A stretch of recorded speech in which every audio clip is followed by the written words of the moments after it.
Sabbath at dawn on the first day of a week, Mary Magdalene and the other Mary went to look at the tomb. There was a violent earthquake, for an angel of the Lord came down from heaven and going to the tomb brought back the stone and sat on it. His appearance was like lightning, and his clothes were white as snow.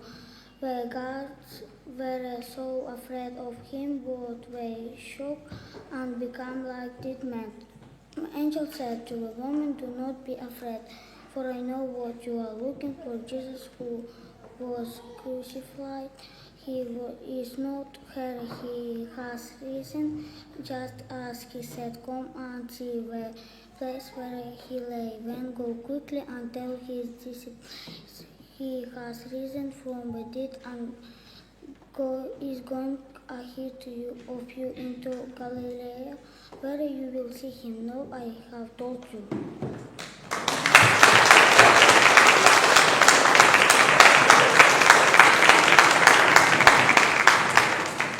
Great job, Arson. Thank you. Now, I want you to imagine yourself in this kind of room. That's where you are, and all of the doors are locked.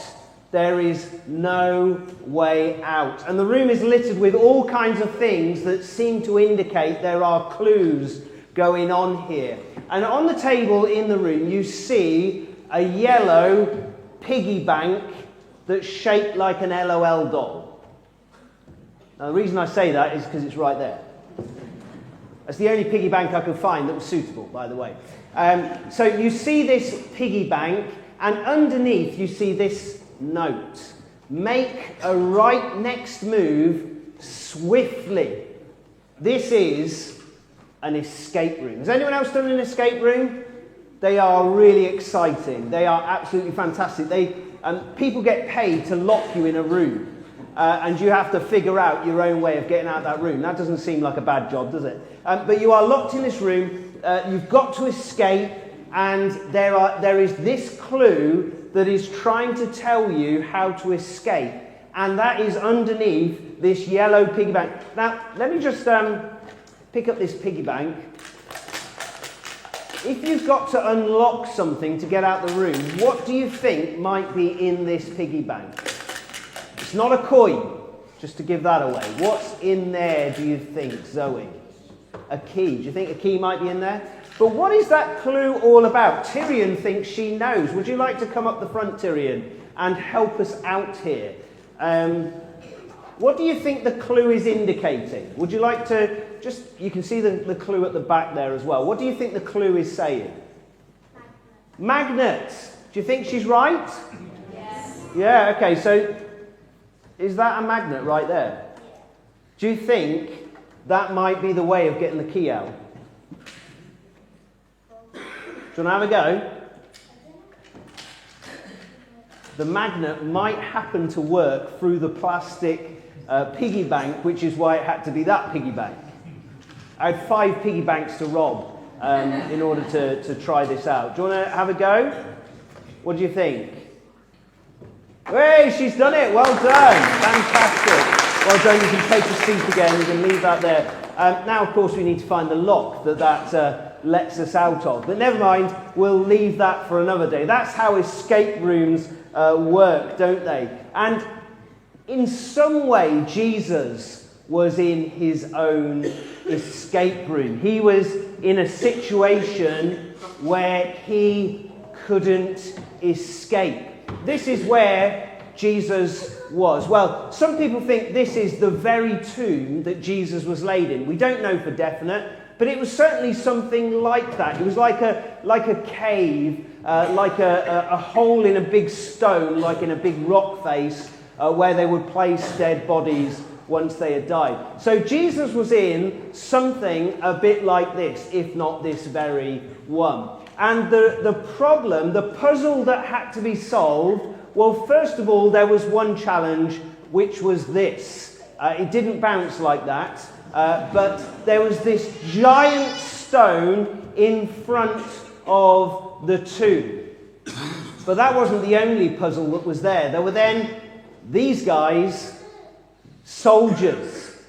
And you know, a guard of soldiers was at least 4 people. If not, it was usually as many as 16 people. 16 guards that were probably put there in order to stop anyone, not just from getting out of the tomb, but from anyone getting into the tomb. That's why they put them there, to stop people getting into the tomb. But if Jesus was going to get out of the tomb, well, those soldiers were there. They were going to be a bit of a problem. So how on earth was Jesus going to get out of the tomb?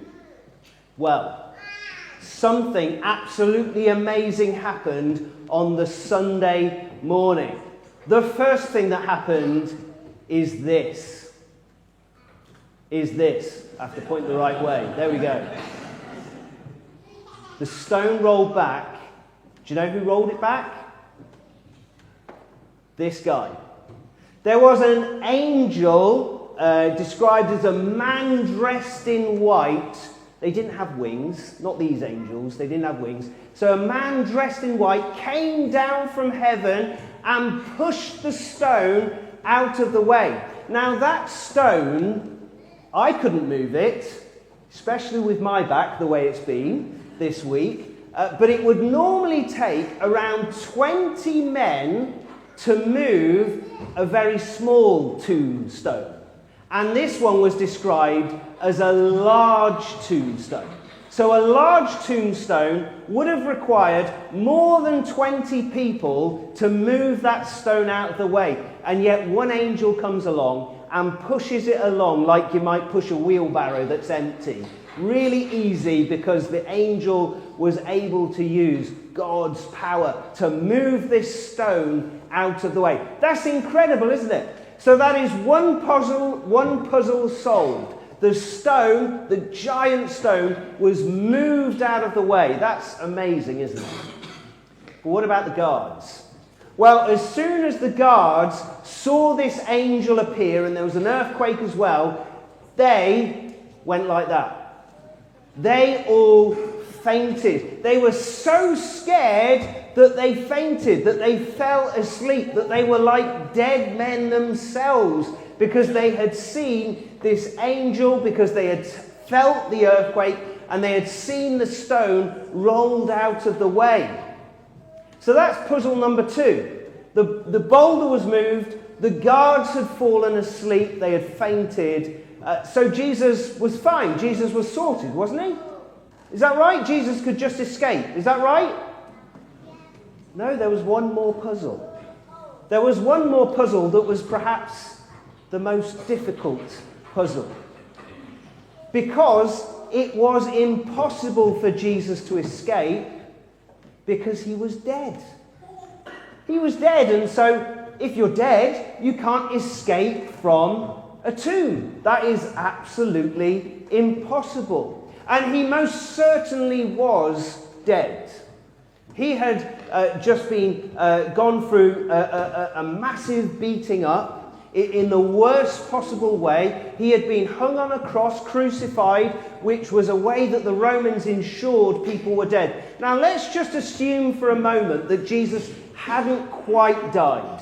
Let's imagine that he was almost dead, but not quite. Enough to make the Romans think that he was dead. And then he's put in a tomb where there's no food and water, and there's no one to help him and care for him. If he was almost dead, but not quite, then he certainly would be after a couple of days in the tomb, wouldn't he?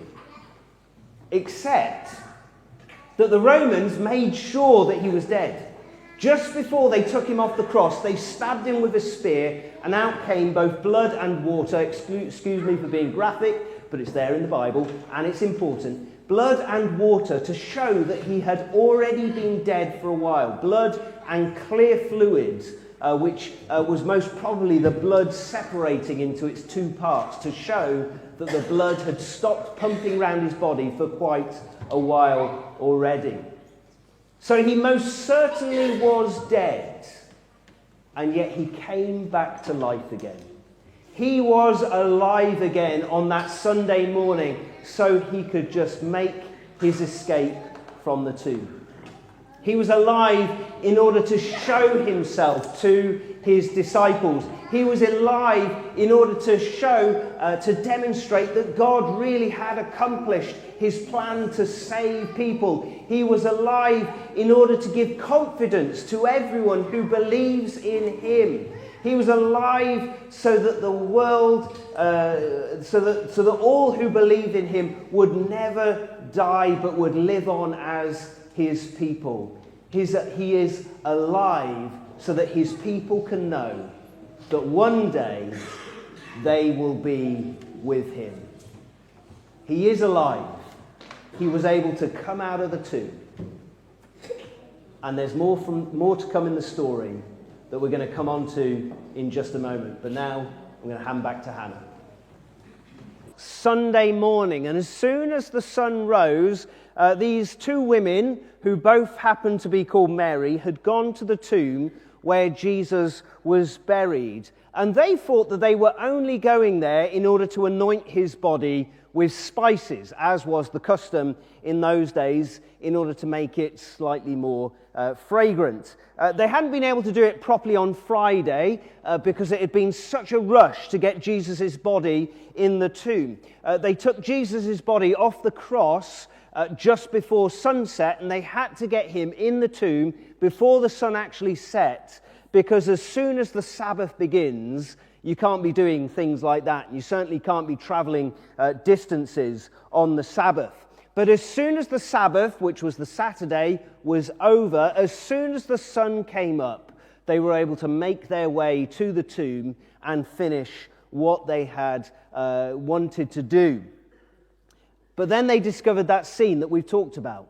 They were wondering to themselves, how on earth are we going to move this tombstone? As we said, it took 20 people to move a small one, and this was a large one. How on earth were they going to do that? And yet they came across this scene. The guards fainted on the floor, the tombstone already rolled back, and an angel sat on the stone itself.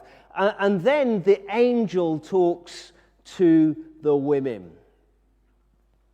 Now, a few weeks back in Islington, the people of that part of London, they woke up to that scene. Can you see what's going on there? It looks like someone's made an absolute mess of that wall. It looks like there's been an explosion of a green paint can or something, doesn't it? Hope you can make that out on the picture there. There is actually a character that's also painted in the bottom left-hand corner, so that you know this is not just an accident that has happened. This is deliberate. And actually, when you look at it from a slightly different angle, you see what exactly is going on. Can you see there in the bottom left? There is someone with one of those spray things that you might spray weeds with. And being set behind that tree, it's clearly there to depict a tree of some kind. Does anyone know the artist? Banksy. It is that well-known graffiti artist that no one actually knows who it is. Do you know the children in the local school think it might actually be me? Let's keep that one going, shall we? When you look at, any piece of artwork, but particularly when you look at an artwork by Banksy, you've got to ask the question, what is going on there? What is the explanation behind the piece of art? What does it mean? And that's what the angels were doing there, to explain to the women who went to the tomb, to explain to them what is going on. What does all of this mean? So the angels, they explain not only that Jesus has come back to life again, because if you go in and see an empty tomb and grave clothes that are folded there and Jesus' body not there, you might jump to all sorts of conclusions. But the angels explain that Jesus has come back to life again. So that's one thing they explain. But they also explain that this is exactly what Jesus has already said was going to happen. Several times during the years that he was with his followers, Jesus explained to them all what exactly was going to happen. He said very clearly on a number of occasions that he would suffer and that he would die, but that on the third day he would come back to life again. In fact, he said this the very night before he was crucified. And in explaining it, he actually gave them a picture so that they could understand what his death would mean. You may know about the picture because it's something churches still do today. Bread and wine, that's the picture. And the bread is given of the body of Jesus that would be broken on the cross. The wine to picture his blood that was shed. And Jesus, in that moment, he explained that his blood is poured out for the forgiveness of sins for many people. So Jesus is explaining the reason he has to die is so that people could be forgiven. So that people could be made whole again and reconnected with the God who made us and loves us. We need the forgiving work of Jesus in order to give us a right relationship with God. Jesus needed to die in order for that to happen. And if we follow him, we can be made new again. We can be restored to what we were made to be as human beings. People who know and love the God who knows and loves us. So Jesus explained the meaning behind his death, but he also explained what was going to happen next. He explained, using language from the first part of the Bible, he explained that he would be a shepherd who is struck. And if a shepherd is struck, the sheep will scatter, which is exactly what happened when Jesus was arrested. All his followers scattered. But then he adds that after that happens, he would rise again, he would come back to life, and he would see them again in Galilee, the place where they spent a lot of their time. So key to all of this is that Jesus would be with his followers once again.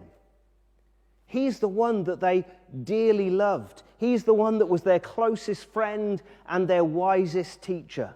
He is their Lord, their God. He is their only hope.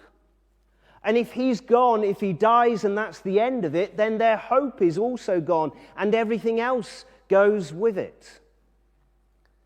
Do you know there were loads of people who claimed to be the Messiah around that time? I say loads, there were a handful of people who around the years, around the 100 or years or so of the life of Jesus, there were a handful of people who also claimed to be the Messiah, who claimed to be the promised one.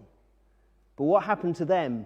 They died, and very quickly their following died with them. The movement died out. But the difference with Jesus is that he came back to life, proving that he really was the promised one. And he's able then to be with them again. He was taken away from them for those 3 days, and yet now he's back with them. He's able to be their friend, their teacher, their Lord, their God. And there is hope that lives on as long as Jesus is alive. And you know, he's still alive today. When Jesus came back to life again, he didn't live on for a little bit longer and then die. No, he went into heaven alive. So he is still alive today. We may not physically meet Jesus today. We're not going to wander the earth and try and find him, but he's alive in heaven and we can still know him today. Just as the disciples were able to be with him and know him and love him and follow him when he had risen again, so we are able to do that today. And for the people of this church, the people who belong to this church, we have come to know Jesus. We have come to experience him in our lives. We speak to him in prayer, and he speaks to us when we read his words in the Bible. We still have hope today because Jesus is still alive. And to become a Christian is to be someone who recognizes that that is true and says that he is alive for me and that he has forgiven my sins, and that I know him and follow him. Well, there's still more to the story that we're going to come on to once the children come back in, and hopefully everything will happen smoothly now. Part of Matthew chapter 28, verses 8 to 10, and Phoebe is going to come and read those verses for us.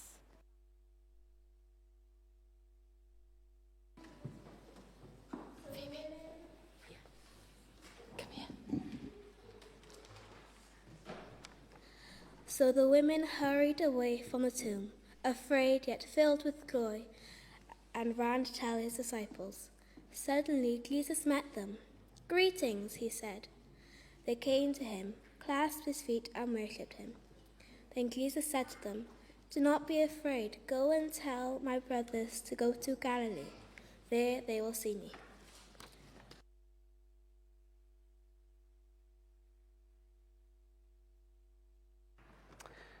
Great. Now we're going to spend some time, just as we round up, thinking about those last few verses. Here they are on the screen. Now we're going to think particularly about how these women responded to Jesus. What was their reaction? So I want you to try and look at those verses and see what is their first response. What is the first emotion that they feel after the angels have seen them and explained to them everything that is going on? Who can see the first emotion that is there?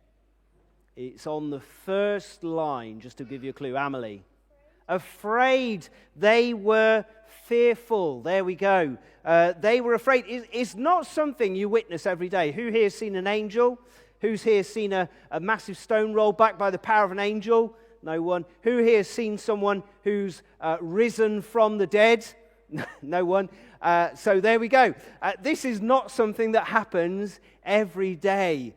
They were fearful. They were afraid, which is totally understandable, isn't it? And yet that's not the only emotion that they felt. Who can spot the next emotion that they felt as well? Chloe, you haven't said anything yet.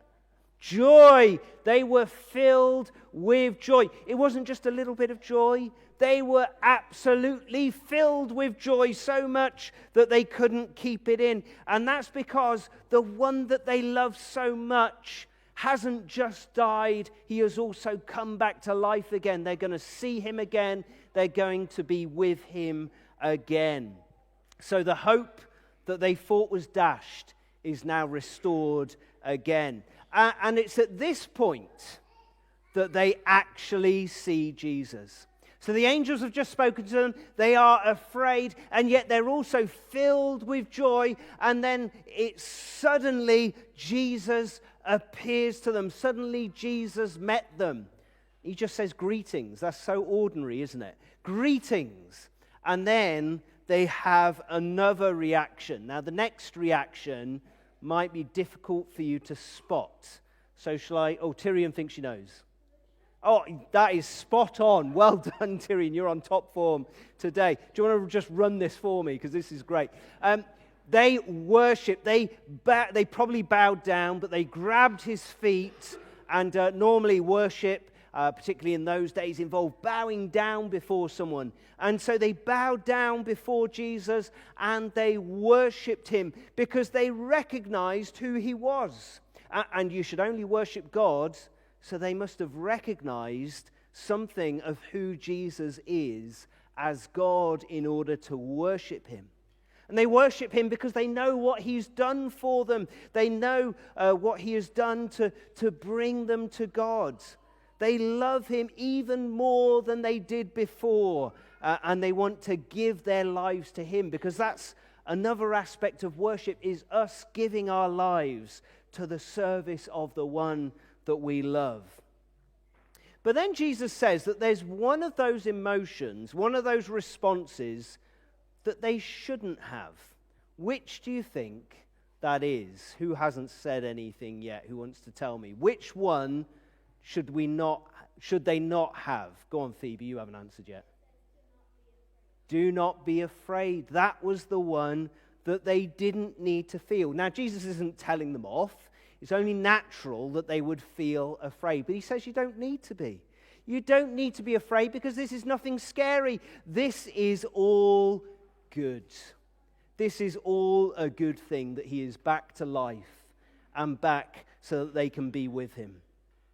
And this then is a message that needs to be shared. Do you notice that at the end of the story, they go and tell the rest of Jesus' followers. They go to Galilee and tell the followers that Jesus is alive again. These kinds of reactions are what it means to be a Christian. We recognize that this is something good. And so we don't need to be afraid of Jesus. We don't need to be afraid of God because we are brought into a relationship with him. We can know him and love him as our friend. We recognize that he has died so that we could be forgiven. He has come back to life again to give us hope. And so to become a Christian means that we are filled with great joy. We are happy and glad because of the new life that Jesus has given us. And to become a Christian is to worship Jesus, to recognize that he is God, and to know that we need to give our lives to him, to follow him, to live for him. To become a Christian is to know that this is all good. This is so good that it fills us with joy and causes us to worship Jesus. For many of us in this room, we know this. We love Jesus, we follow him, we have given our lives to him. And perhaps you've not yet done that. Perhaps you don't know what it means to be a Christian. I'd love to talk to you and explain more about who Jesus is. I'll happily give you a Bible so that you can read for yourselves and find out who Jesus is a little bit more. We've got a course that's coming up that helps people understand, perhaps if you've never thought about it before, who Jesus is and what he has done for us. So if you're not a Christian, I'd love to help you in that process. That's the reason why we exist as a church, to help other people know about Jesus and to start to follow him as well. So if that's something that would be helpful for you, why not come every Sunday? Every Sunday morning we're here at 11 o'clock and you will hear every week about what Jesus has done for you. Or if there's something else that we can help you with, then do talk to myself or someone else who one of the stewards or someone who you came with. We'd love to help you in knowing more about what it means to be a Christian. But to be a Christian can be as simple as praying and saying, Lord God, I recognize that I don't deserve anything, and yet you, Jesus, have given your life for me. You have died so that I could be forgiven, and I want to give my life to you, and I want to follow you. That's as easy as it is, as simple as it can be to become a Christian.